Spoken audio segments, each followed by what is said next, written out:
when I was thinking about what we were going to talk about this evening, what came into my head was truth bombs. Then it occurred to me, I wonder if that phrase, means the same thing to everyone else as it does to me. So I Googled, I think I went to Wiktionary, and looked up truth bombs, just to make sure I described it correctly. And this is the Wiktionary definition of truth bomb: a blunt statement of fact that others may not want to hear. That's a truth bomb, I work with addiction a lot. Some people don't like to hear the truth about the nature of their addiction, for example. A lot of people are in denial about a lot of different things, and hearing, what the truth might be can be sort of explosive for them. But that wasn't the definition I was thinking. I was thinking of something else. This is my definition. Maybe I should go put it in Wiktionary, right? Any fire of wisdom that blows your mind and flattens the ego, okay? Because that's also a bomb. As truth drops on it, kaboom, it should blow your mind. A lot of physics is truth bombs. Wait, the nature of the world is an illusion? It's all made up of energy? What? It's not physical? Nothing physical exists? That's all bombs that blow your mind. But it's especially the flatten the ego part. If a bomb is used correctly, it should be doing that, and we should be using it to ultimately flatten the ego, not necessarily kill it, but to put it in its place. So I realized they both work, given the context of what we're going to be talking about. They both work. Use whatever definition you want. Just know that I'm really emphasizing the second one, and the first one still might be true, okay? So when we're talking about truth bombs, and we're going to be talking about an individual that I've been talking to recently who has been dropping a lot of truth bombs on a video that I'll share with you, I put it into a context that I'm not even sure the origin of this part of it, but I made up this part, about how to become aware of what truth is. When I say truth, we're talking capital T truth. Truth like gravity, truth that works on everyone. Stuff like, is there a God? What is that God? What's the meaning of life? What happens after we die? That's truth. Not truth like, what's the best way to get to Pittsburgh from Cranberry Township. That's a different kind of truth, and we can debate about that. But the types of truth we're talking about, the truth, high-level truths. I believe it was a Hindu teaching that I came across that said there's 3 different levels of learning truth. The first level is being stupid. And stupid is when you don't learn from your mistakes. We're stupid, and we all go through that. Yet you make a mistake, don't learn from it, you repeat it again. That's stupid. But eventually you become smart. And then you learn from your mistakes. That's smart. Make a mistake, learn from it, you just made it valuable. And now we're headed towards truth. But then there's one other way to access truth: to be wise. And wise is learning from other people's mistakes, okay? You don't necessarily have to go through it, or just their wisdom itself. You don't have to actually go through the mistake to learn what it is. Quite literally in Kabbalah teachings, it's called the path of light. Do it without all the mistakes and the pain and the suffering. But the path of pain is what happens when we just don't learn quick enough. And the ultimate truths, which we'll be talking about down here, that we will all learn. You don't have to waste any more time learning it. Might as well learn it now. Or go through a bunch more pain, or a lot of lifetimes, or whatever the case may be. Either way, we will all learn it, okay?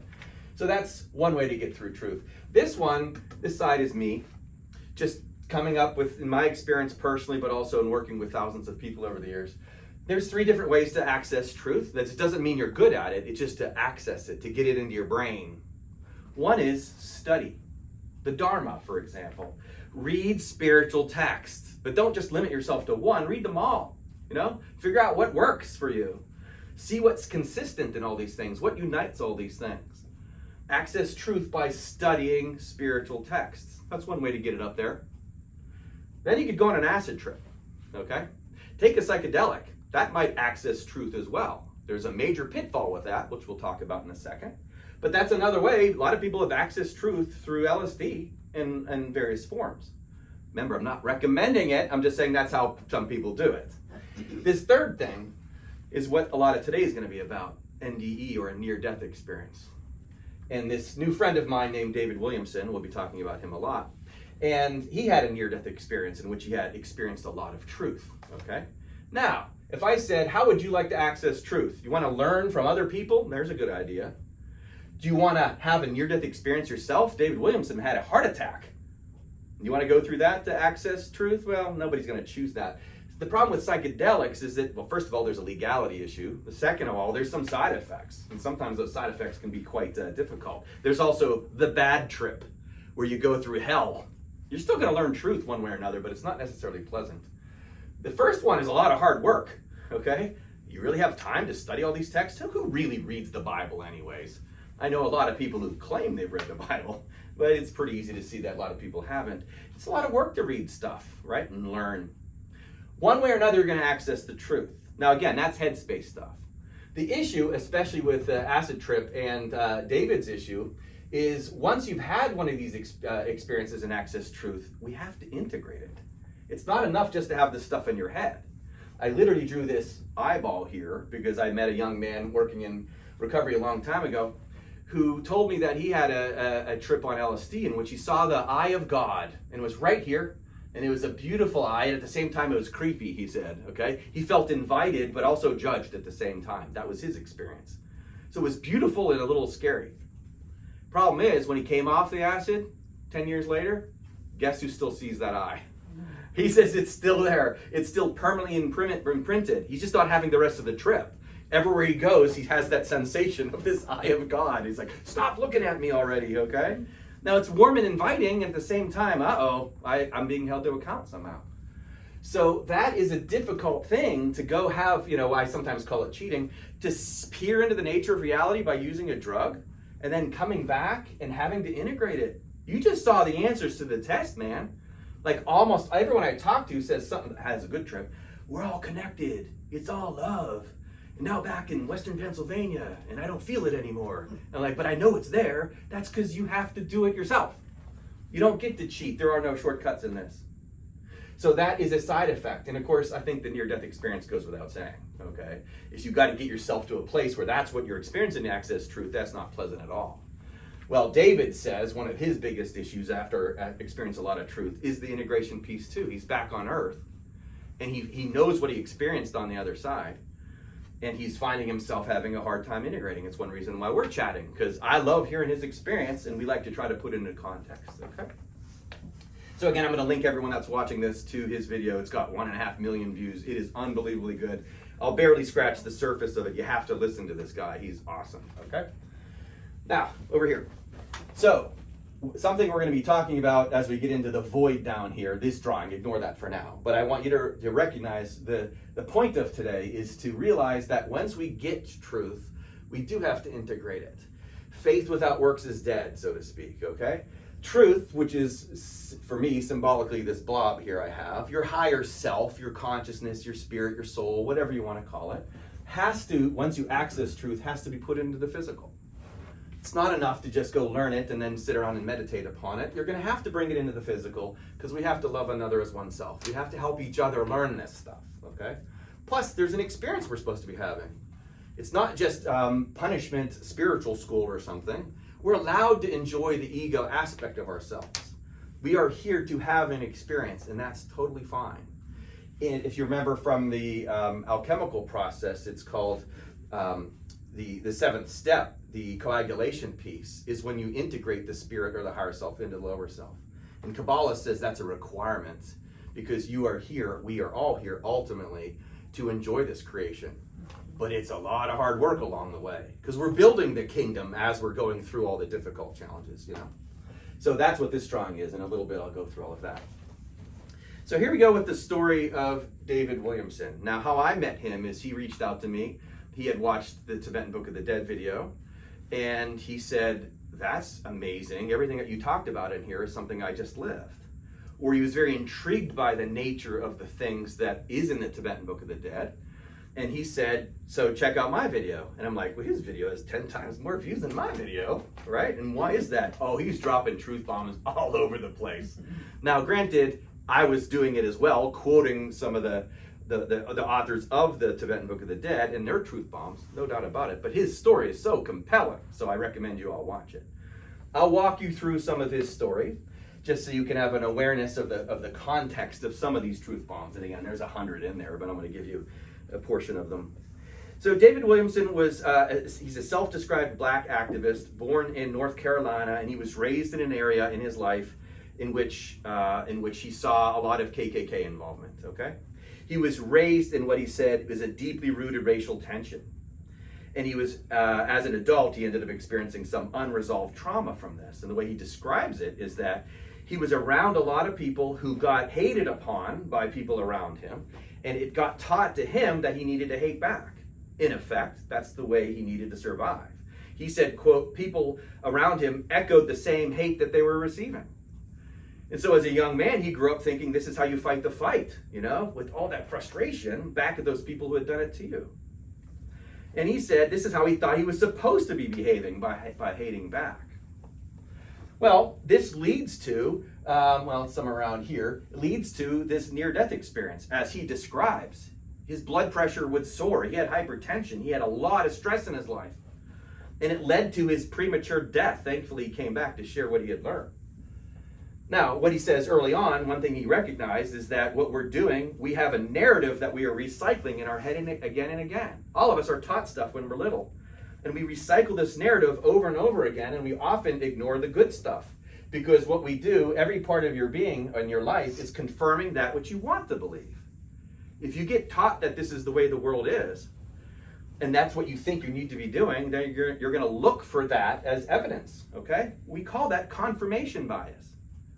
And if you're raised in this part of the world and they teach you, no, it's got to be Jesus, or this part of the world they teach you, no, it's Muhammad, or they teach you in this part of the world or in your family, there's no such thing as a God, or all that stuff, and you get raised from a young age to believe that, at some point you start to take that on. It may or may not be true, okay? But you do start to develop a confirmation bias, and this is something David said he realized. He saw other people as boogeyman, he said. Boogeyman, he said, when you live in that state of mind, you develop a nervous system that's always on edge. He said he always wanted to fight. He felt that feeling. And he says hypertension becomes a given when you live in that space all the time. And he said this phrase, I spiritualized my hatred. He was trying to make context for what he was going through. And when you read religion and you don't do it the right way, let's say when you do it from the lower self way, or you misunderstand, you could throw that straight into a context, and now you're justified in doing what you're doing. A lot of that is Old Testament-y, if you know what I mean. But he said, quote, I spiritualized my hatred, which means he rationalized it. And he embodied it. And he said over time, he goes, this was unsustainable. He said, quote, I spiritualized my hatred, and he described himself as a black savior who was going to fix this for all of us. He thought he was going to get out there and be able to make the change from the level that he was coming at. Instead, it killed him. He said at one point his blood pressure was 224/190. Wow. And he dies, not a surprise, okay? He dies. And again, he's amazing talking about this. Highly recommend you watch it. So he dies, and he tells the story of how he dies. And in the ER, he notices a woman who's crying. And he's having this experience already of liberation. And his first thought is, why is she upset? Why is she upset? He says, this is so beautiful. This is perfect. I'm not hurting. I'm not even confused. He says, that guy is dead, but I'm alive. He's already distinguished the difference between his physical form and his spiritual essence. He's having the experience of the body's over there. And he does describe the raising up quality, from the lower form into the higher form. And he sees this body that's down here, but he no longer identifies with it. He said while he got out of his body, he was in a continual flow of experience. It wasn't choppy in some sort of ending. It was like when you go to sleep and then you wake up in the morning, it's still you. You're just sort of flowing in and out of different states of consciousness. He said it was the same thing. This was a continual state, a continual flow of experience. And he recognized that he was dead. His mind was dead. He said, my ego was dead. But he was left with, well, what am I then? And in that state, he asked that question, well, if I'm not those things, what am I? And all at once, he said he got this answer. Light, energy, soul, spirit, awareness. He said they didn't go in sequential. They just hit him all at once.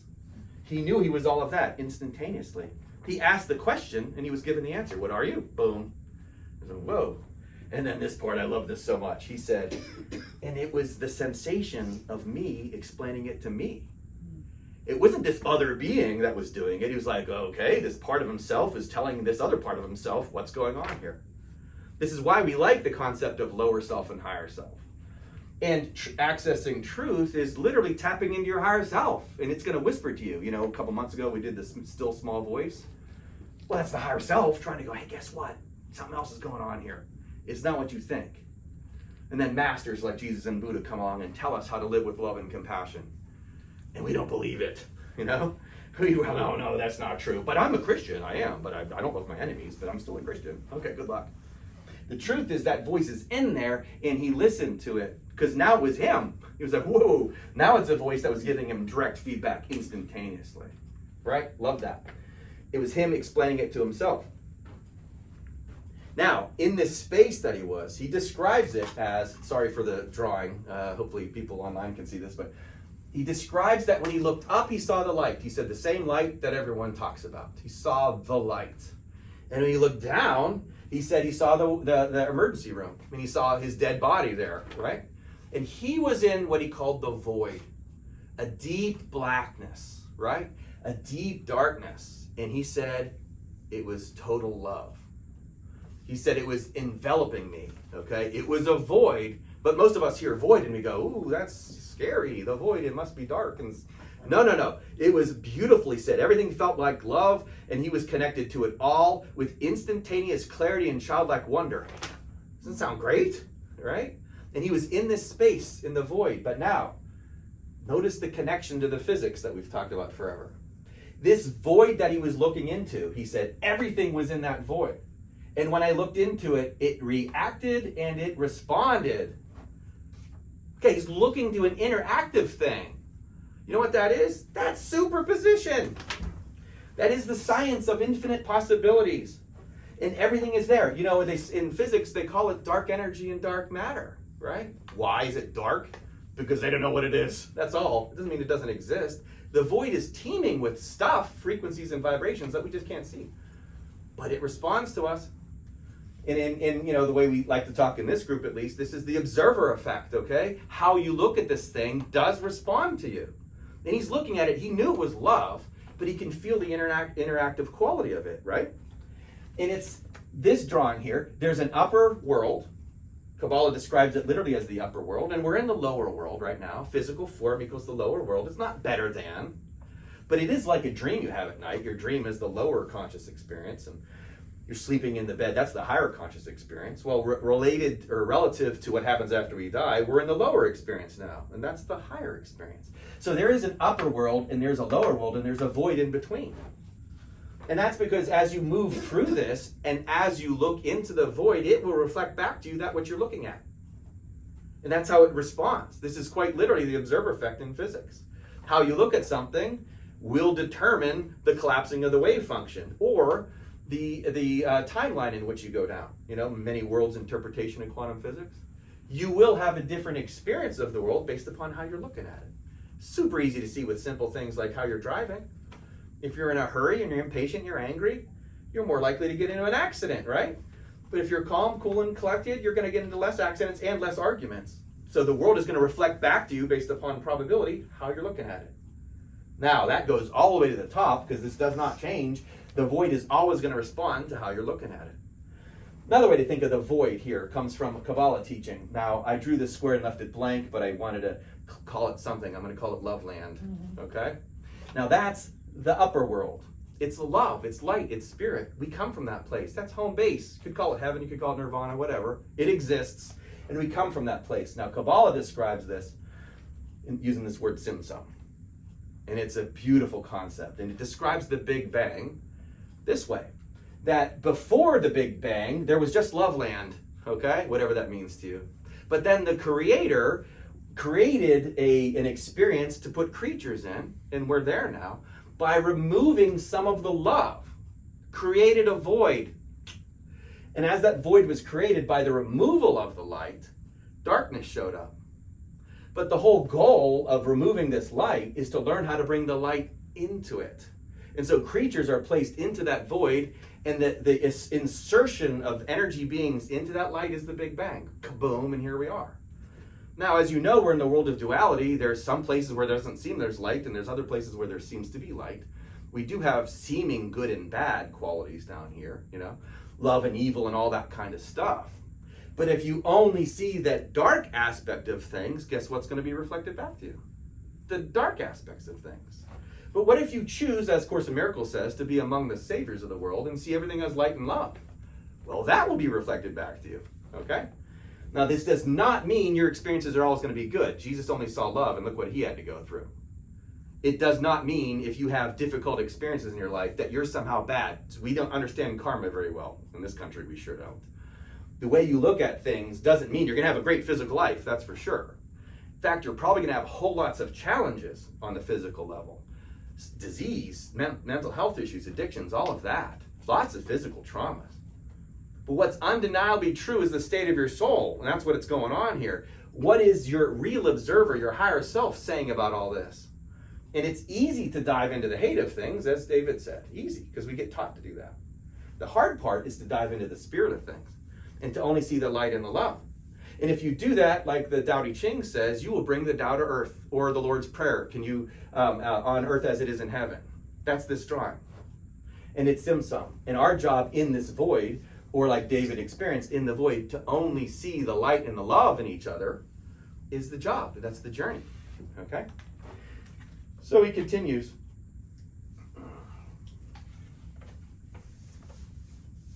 In this place, as it responded, he knew what was true. He knew that we're all beings of light, and he knew that, as he describes that his body, he knew he was an orb, okay, and that we're all orbs of light and we're all spiritual beings. But what happens to the physical experience? Remember, he was dead for a while.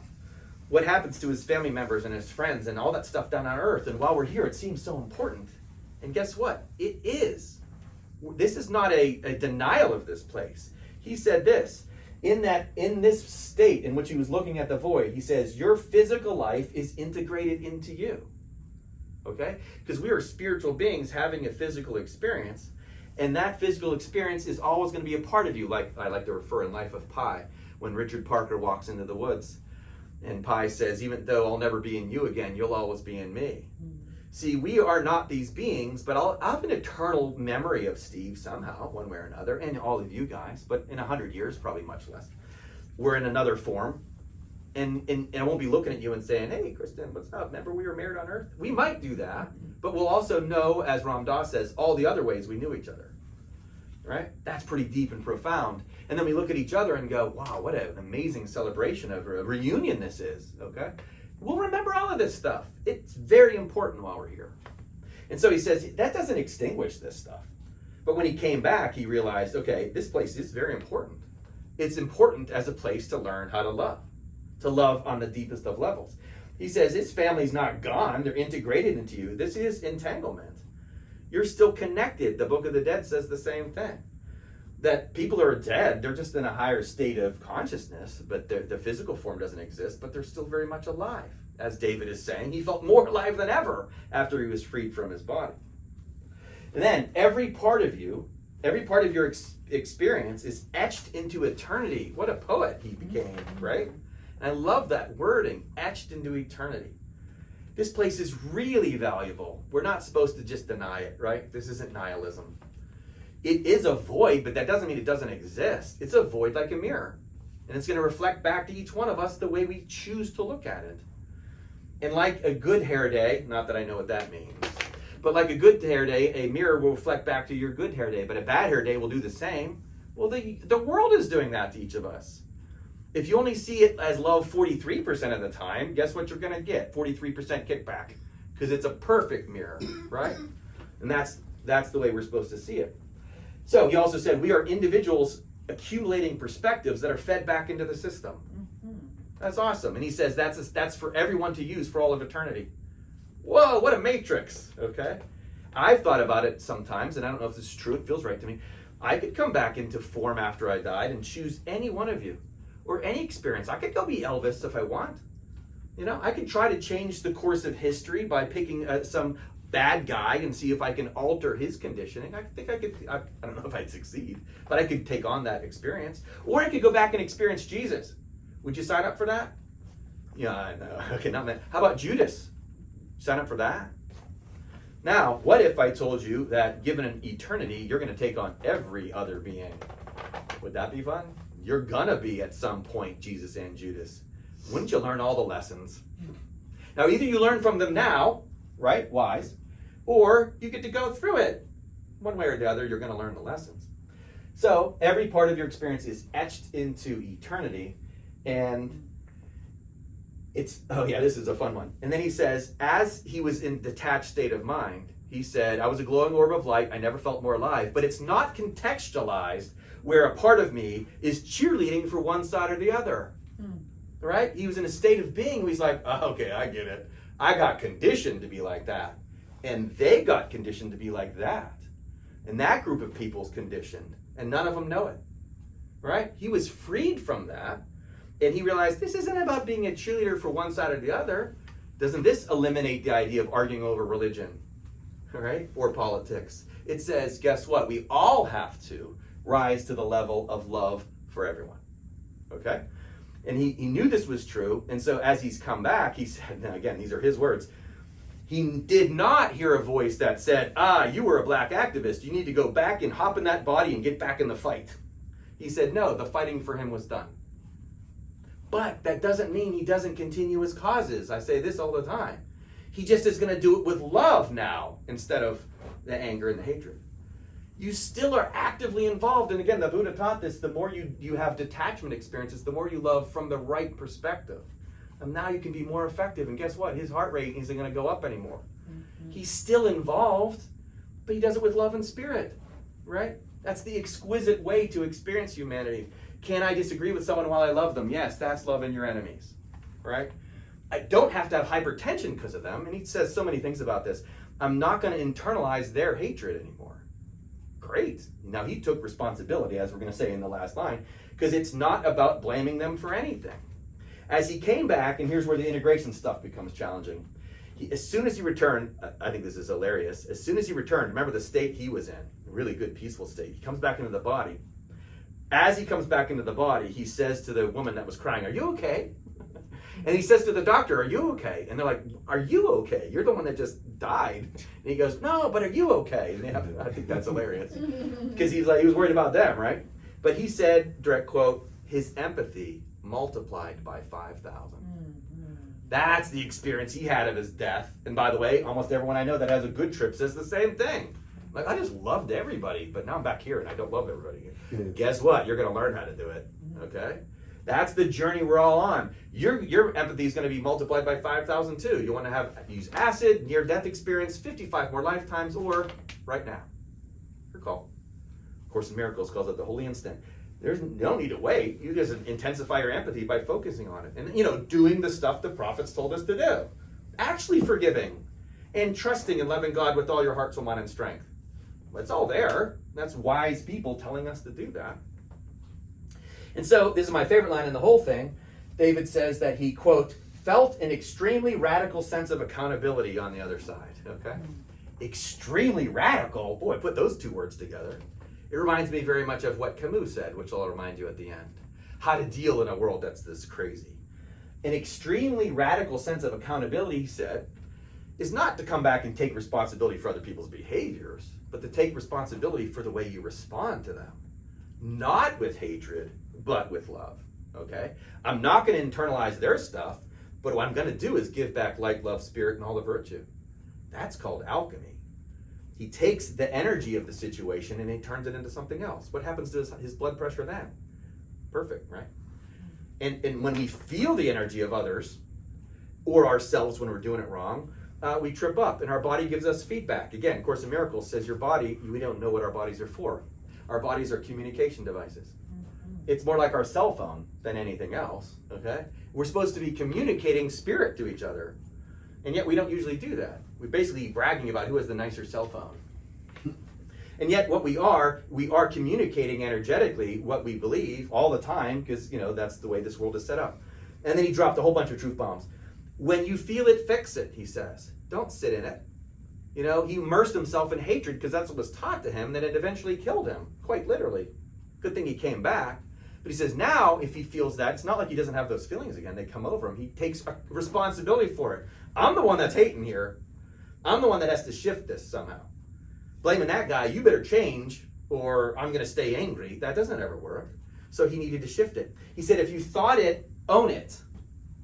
Which is another way Jesus said, adultery is committed in the heart. It doesn't matter what you're doing. The behavior comes second. Remember in the Eightfold Path, right action is fourth. It comes after right view, right intention, and right speech. Okay? Our behaviors come a little later. If your intention is to love everyone, love a neighbor as yourself, you're going to behave differently. If your intention is to try to win the physical world battles, you're going to have a completely different set of experiences. Okay? So if you think it, you have to own it. So he even said, oh, if I'm thinking I hate that guy, but I didn't say it, so I'm okay. Or I didn't act upon it. Not too late. You sent that vibe out there already. And he said, he came back knowing that nobody can block my progress. The whole point is I could sit around and victimize myself, where I could say, no, the world is set up for me to peer into the void and only see love, and we'll see where that guides me. As I like to emphasize again and again, Jesus' journey was not one that I'm envious of. Buddha's I like a lot more. He died at 81, fat and happy, okay? But Jesus had to check out at 33. They both were masters, okay? I don't know which way your life's going to go, but I do know that at the end of it, you'll ascend into this place, and you'll be at peace no matter you get nailed onto a cross or you live to be 81. Either way. And so I can't predict, no one can, what's going to happen to you physically, but it is your experience to be lived. And my job is to sit back and just namaste with you, and vice versa. He says, anger and hate are heavy, don't carry it around, don't internalize their hate. You may be justified in it, but he said, but it'll kill you. That's what I like to say. You might be right about your perspectives, but you got to be righteous about them too.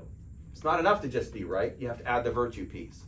Now, it's good to be both. If you're right about an issue, fine, be right about that issue. But be righteous in that pursuit. It's the righteousness that changes it, not your rightness. Peer into the void and send good energy, frequency, vibration, love. The world's going to spit back something better. But I'm better than them, spit that into the void. That's not truth. It's not consistent with the universe. Everyone's equal. Like Course in Miracles says, everyone is unique, but none of us are special. I love that. Everyone's playing this game. Everyone has a higher self. We've all forgot it.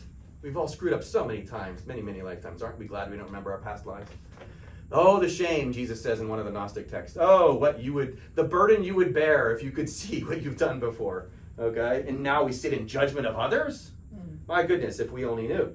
So surrender to it all, right? And just be the love.